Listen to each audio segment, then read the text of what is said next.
All right, kicking it out for another big hour here at the Steve Gruber Show. I'm glad you're along for the conversation. Look, we bust our tails every day, so you'll come in here and get the best information possible as we fight for you from the foxhole of freedom here in Studio G. We're doing it every single day. It's not going to change tomorrow. We're going to continue to fight for this country. I do have a trigger warning for you, though. The Steve Gruber Show often results in extended periods of American pride, optimism, and enthusiasm in America's future. We're live in all 50 states and all over the world.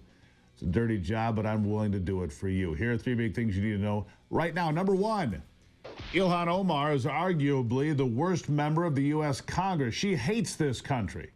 Hates it. Because we're standing with Israel and a host of other things. She's among those that should be sent back to wherever it is she came from. Number two, with the Chinese effort to push potentially deadly and destructive pathogens into the country, we're learning more about incidents that should be taken very seriously, more seriously than we're doing it now. And number three, Democrats appear to have taken sides with terrorists, both overseas and here at home, too. You have to hear the insanity coming from these people to really appreciate. And I mentioned her, so why not we start with Ilhan Omar, one of the worst of all, lying about the Trump administration and the focus on deporting illegals out of this country because they're here, well, illegally, but to understand the depth of the evil and depravity, you have to hear it. Here she is. To be coming out of our country. I mean, I grew up in a dictatorship. And I don't even remember ever witnessing anything like that. To have a democracy, a beacon of hope for the world to now be turned into one of the worst countries where the military are in our streets without any regard for people's constitutional rights, while our president is spending millions of dollars propping himself up like a failed dictator with a military parade. It is really shocking, and it should be a wake-up call for all Americans to say this is not the country we were born in. This is not the country we believe in. This is not the country our founding fathers imagined. And this is not the country that is supported by our Constitution, our ideals, our values. And we should all collectively be out in the streets rejecting what is taking place this week. Yeah, we should be rejecting people that hate America. That's what we should be rejecting. We should reject people who have sided with terrorists over the people of Israel. We should reject people who suggest that violent crowds taking over American college campuses is free speech while Jewish students fear for their lives. That's who we should reject. Meanwhile, the leader of the Democrat side of the Senate across the hall from her chamber, New York's pride and joy, Chuck Schumer, demands amnesty for all illegals. 20 million or more, doesn't matter. Amnesty for all. Here he is. Now more than ever, we're short of workers. We have a population that is not reproducing it on its own with the same level that it used to. The only way we're going to have a great future in America is if we welcome and embrace immigrants, the dreamers, and all of them, because our ultimate goal is to help the dreamers, but get a path to citizenship for all 11 million or however many undocumented there are here. Yeah. 20 million? Yeah, they should all have a chance to stay here for free, right, Chuck? Don't follow any rules. Meanwhile, if you missed this, for the second or third time in the last week or two, a Democrat, this time a candidate for mayor in New York City, gets in a tussle with federal officers. Now, these officers are trying to arrest a man who's in the country illegally. So this clown gets right in the middle of it. He gets right in the middle of it and starts grabbing on the police and then gets arrested. And boy, the left goes nuts. Here, listen. Let go when you show me the judicial warrant. Where is it?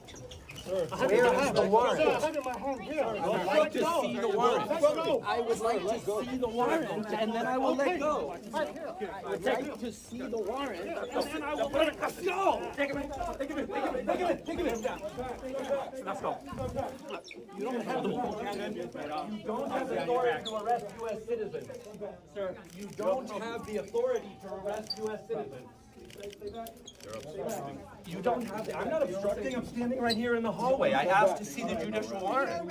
By asking for a judicial warrant, you don't have the authority to arrest U.S. citizens asking for a judicial warrant. Stay back, please. Stay back. Francis, we go too. Sorry. No way. I'm safe. Where are you taking him? Hello? Hi, Yeah, all right. Since you have no Brad Lander is his name.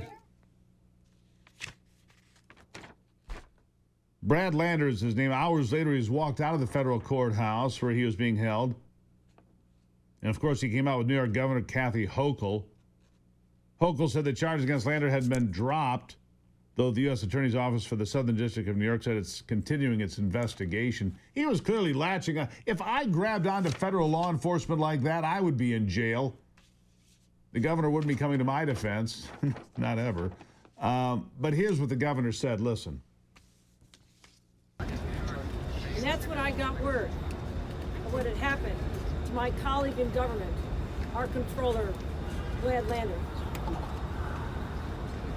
The video is shocking. I knew I needed to come down here immediately and check on his whereabouts and do what I could to intervene. I'll let Brad speak about his experience. To my knowledge, the charges, there are no charges. Charges have been dropped. He walks out of there a free man. But here. So she's given a green light to anybody who wants to attack a federal agent in New York. You have the green light to do so. Congratulations. You can do anything you want. Governor says so. Can you imagine you grabbing onto a federal agent, you tussling with federal law enforcement, saying you don't have the right, and grabbing them physically, grabbing them as he was doing? Yeah.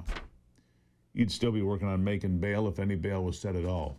Did you know scammers can literally steal your home right out from under you? The FBI has a term for it. They call it house stealing. It's a growing real estate scam targeting American homeowners, people like you. Let me lay it out for you. Here's how it works. Criminals forge your signature on a document, use a fake notary stamp, pay a small fee, and file it with your local recorder's office. Just like that, your home title has been transferred out of your name. They can take out loans using your equity as collateral, even sell the property behind your back, and you won't even know about it. Not until collection starts and you get those foreclosure notices. So let me ask you, when was the last time you checked your home title? Well, when I was asked if you're like me, the answer was, well, I've never done that. It's exactly what scammers are counting on. That's why I trust Home Title Lock. Their $1 million triple lock protection helps keep your home and equity safe. And here's what you get. Immediate 24/7 monitoring of your property. Urgent alerts if there are any changes. If fraud should occur, their U.S.-based restoration team will spend up to $1 million to fix the fraud, restore your title at no additional cost. Here's the best part. I've teamed up with Home Title Lock to give you a free title history report. You can find out if you're a victim already. A $250 value for free. Go to HometitleLock.com. Use the promo code Gruber. That's right, HometitleLock.com, promo code Gruber. You'll get $250 in savings and the peace of mind and protection you deserve. HometitleLock.com, promo code Gruber. Back in a moment.